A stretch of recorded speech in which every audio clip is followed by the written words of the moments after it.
নমস্কাৰ জিআৰজি ব্লগলৈ সকলোকে স্বাগতম জনাইছো। আজি আমি আলোচনা কৰিবলৈ লৈছো SSA আসাম ৰিক্ৰুটমেণ্ট 2022 সম্পৰ্কত।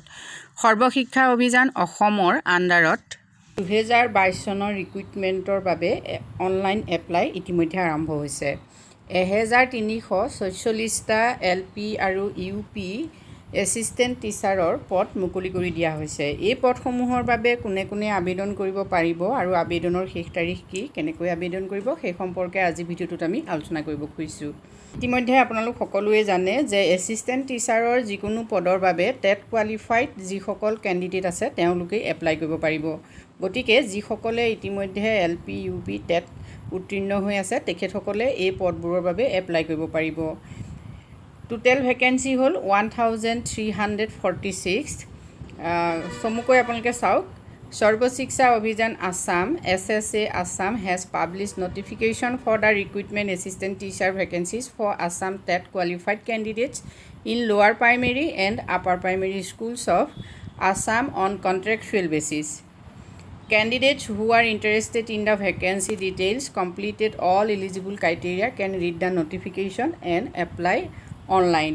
এতিয়া যিখন চৰকাৰৰ নটিফিকেশ্যন সেই নটিফিকেশ্যনখন মই ডেছক্ৰিপশ্যন বক্সত দি দিম, লিংকত গৈ আপোনালোকে চাব পাৰিব। অনলাইন এপ্লাই ইতিমধ্যে 15/8/2022 তাৰিখৰ পৰা হৈ আছে আৰু লাষ্ট ডেট হ'ল 15/9/2022। ছেপ্টেম্বৰৰ 15 তাৰিখলৈকে লাষ্ট ডেট আছে যিহেতু, গতিকে যিসকলে এতিয়াও এপ্লাই কৰা নাই তেখেতসকলে অতি সোনকালে এপ্লাই কৰিব পাৰিব। ভেকেঞ্চি ডিটেইলছ আপোনালোকে চাই লওক ক'ত কিমান পোষ্ট খালী আছে।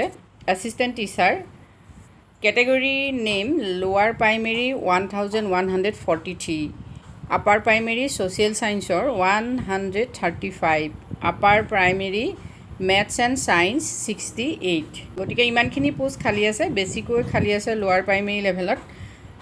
যিসকলে ইতিমধ্যে লোৱাৰ প্ৰাইমেৰী লেভেলৰ টেট উত্তীৰ্ণ হৈছে তেখেতসকলে অতি সোনকালে পোষ্টবোৰৰ বাবে এপ্লাই কৰিলে নিশ্চয় তেখেতসকলে ভবা ধৰণে এটা চাকৰি লাভ কৰিব। আপাৰ প্ৰাইমেৰী ছ'চিয়েল ছায়েন্সৰো বহুতখিনি পোষ্ট আছে, মেথছ এণ্ড ছায়েন্সৰো আছে। গতিকে যিসকলে পোষ্টবোৰৰ বাবে আবেদন কৰিম বুলি ভাবিছে তেখেতে সোনকালে আবেদন কৰক আৰু তেখেতসকলে ভবামতে তেখেতসকলৰ চাকৰিটো লাভ কৰক। সম্পূৰ্ণ তথ্যখিনি আপোনালোকে অফিচিয়েল নটিফিকেশ্যনখনতে চাই ল'ব। আজিলৈ ইমানেই, ধন্যবাদ।